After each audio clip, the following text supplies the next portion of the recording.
Сәлем YouTube каналының тұрақты көрермендері. Қалдарыңыз қалай?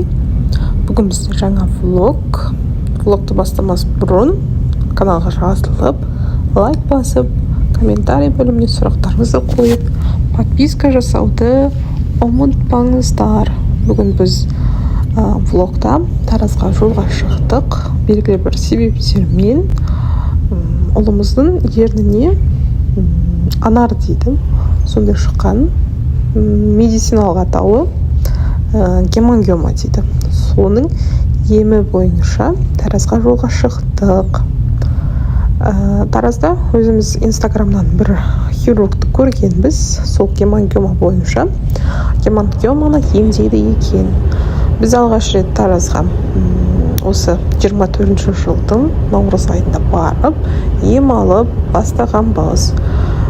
Сосын ол врачтен, хирургтың айтуы бойынша әр ай сайын салмағын өлшеп келіп, дәрінің дозасын көбейтіп отырасыздар деген. Сол бойынша біз 2 рет бардық. Енді осы 3-ші рет қайда бара жатырмыз. Біз енді алыстан баратындықтан біз Шымкент қаласынан барамыз. Шымкент қаласы мен Тараз қаласының арасы 2,5-3 сағат болғандықтан бізге 2 немесе 3 айда бір келіп тексеріп тұрыңдар деген. Сол бойынша біз Таразға жолға шықтық. Негізі Тараз бізге жақын, 2,5 сағат жүреміз. 2,5 сағат жүргенше осылай мен тауларды видеоға түсіріп отырдым. Негізі Таразға барғанша көп жерлер осылай болып жатады екен. Бұл бізде күйік асу деп айтылады. Осы басында біз бірінші барған кезде осы перевалка негізі орысшасы. Осылай түскен кезде енді қатты биік тауды тесіп жол істеген. Осылай түскен кезде біздің жолдасым екеуміз құлағымыз кәдімгідей таудан түскен сияқты болып, құлағымыз бітеліп, бір-бірімізді естімей біраз уақыт құлағымыз ауырған. Кейін қалаға кіргеннен кейін құлағымыз ашылып, жақсы болып қалды. Негізі Тараз қаласы төменде орналасқан екен. Бізде Шымкент өте биік екен. Оны жолда келе жатып байқадық. Бұл уже Таразға келе жатқан жолдар. Неге Таразға уже кіруге где-то 20 минут, 30 минут қалғандай жердегі ауыл.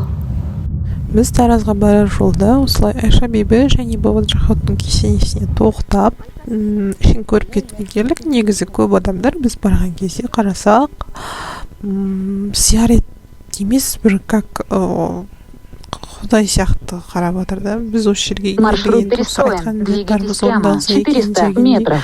Болып жатыр. Негізі бұндай кесенелерге тек турист ретінде барып көріп қоятуға кеңес беремін.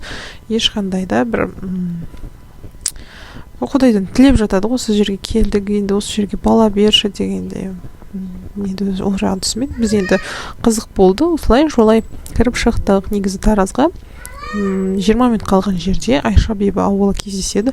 Сол жерден оң жаққа бұрылып кетсеңіздер, Айша бибі кесенесі бар. Бұл Айша бибі кесенесі жанында Бабаджахаттың, яғни Бабаджахаттың бұл өзінің қызметшісі. Солай ішіне кіріп шықтық. Негізі көп адамдар бала сұрап келеді екен. Бұл неге бала сұрап келетінін түсінбедім екен. Айша бибі анамыз негізінен балалы болмаған, даже тұрмысқа да шықпаған, бірақ бала сұрап келетіндер көп екен. Бұл жерде Айша бибінің жатқан жері. Так біз жолай шықтық, ішіне кіріп шықтық. Өте бұрынғы заманда соғылған, бірақ сол қалпында сақталып, бір реставрация жасалған дейді. Тараздың көшелері дәл Шымкенттегідей екен. Ешқандай айырмашылық жоқ. Адамдары да қарапайым, кәдімгі өзіміздің Шымкенттің адамдарына ұқсайды екен. Негізі біз Таразға жақын тұрамыз, яғни Түлкібас деген жерден біз. Түлкібас пен Тараздың ара қашықтығы 2 сағат 40 минут екен. Жақсы жетіп алды. Бара жатқанда осылай үйлерді түсіріп алдым.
бара жатқан жолда бізде осылай Тараздың кіре беріс жерін түсіріп алуды ұйғардым.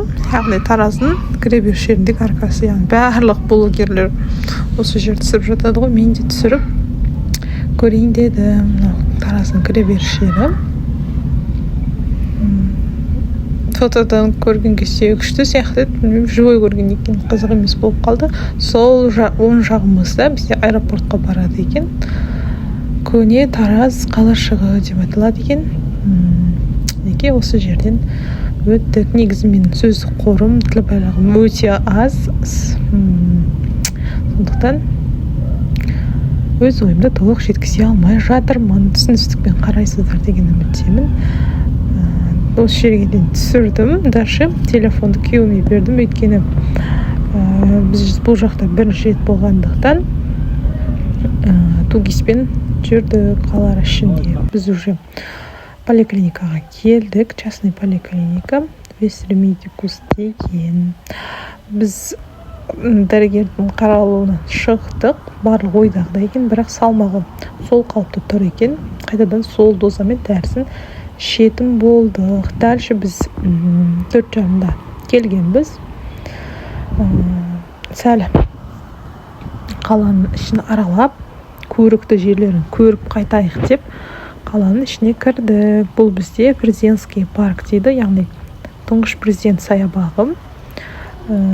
Дәл Алматыдағыдай аркасы екен, бірақ ар жағында аса қатты әдемі жерлер жоқ екен.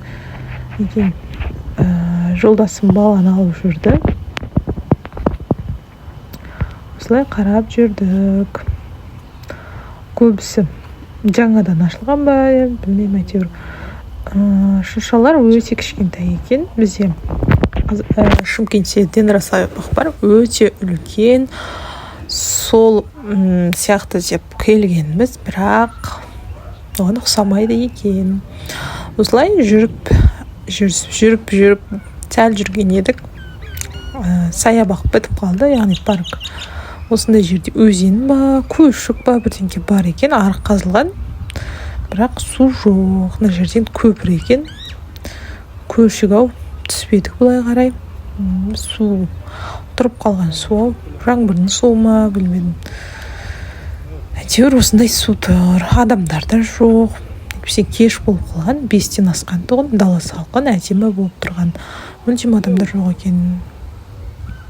Дальше осылай қарай өтті. Мына жерде бір кісі теңізден балық аулағандай әдеміленіп тұрып, қармағын тастап балық аулап жатыр.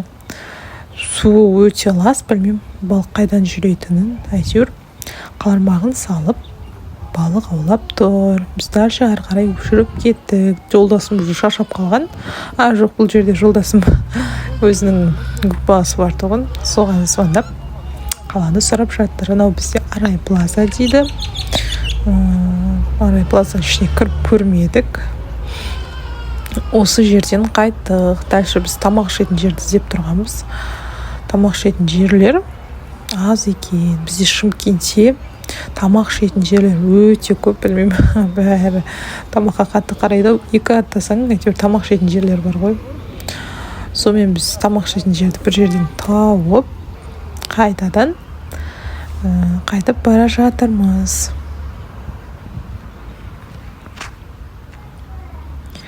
Бұл жол әйтеуір бізге Таразды білмейтін болған соң, өзіміз тугис арқылы әйтеуір бір жерлерді іздеп келдік. Бұл жерде Саламбұру бар екен. Саламбұруға келдік. Әйтеуір ұнамады Тараз қаласы десем, тараздықтар ренжімеңіздер, қалаларымыз ұнамады. Қонақ жайлылықтары ұнамады. Дальше тамақ ішетін жерден шығып магазинге кірдік.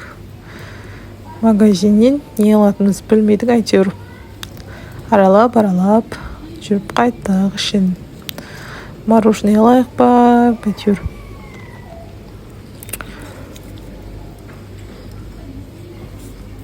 әйтеуір жүріп қайттық. мінекей конфеттер. Бұл картинка деген магазин еді. Так, біздің осымен Таразға поездкамыз, саяхатымыз аяқталды. Бұл уже Тараздың шыға беріс жері, яғни Тараздан уже шығып бара жатырмыз. Бұл жолдар, көбінесе жолдар түсіріппін, Тараздың ішін түсірмеппін. Бірақ түсіретіндей көп жерлерге бармадық. Келесі барғанымызда барлық жерлерге кіруге мүмкіндік тауып барлығын түсіруге тырысамын.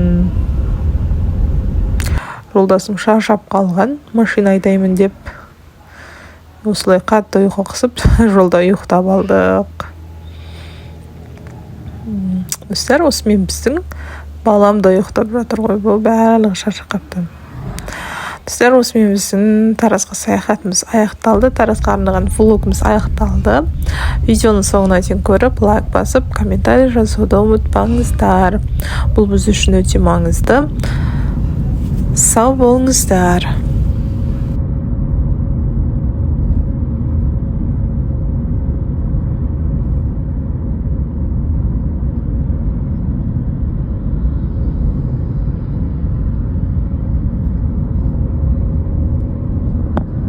Кетіп отыр ма? Камерадан қатты көрінбейді екен.